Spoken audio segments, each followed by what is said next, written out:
Welcome to McPlum, simple solutions served daily. In this video, I will explain how to dodge a punch using easy methods. Dodging is a fundamental self-defense skill that can keep you safe in unexpected situations.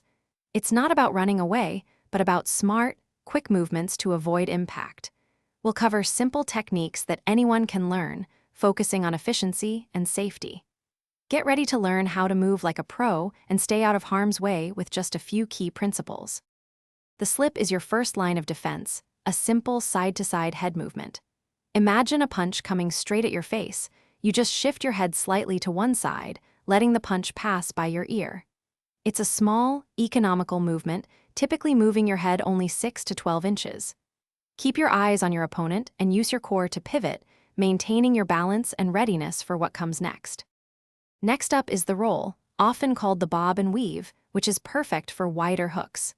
Instead of just moving side to side, you'll move your head in a U-shape or V-shape, ducking under the punch.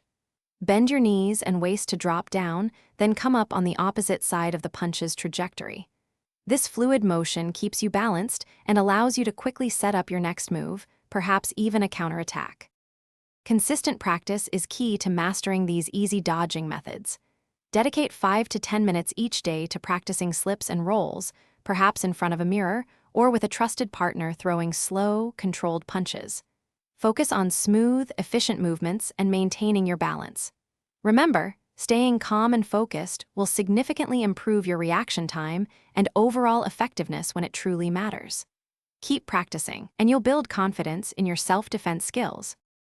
Thanks for watching. Stay juicy and subscribe.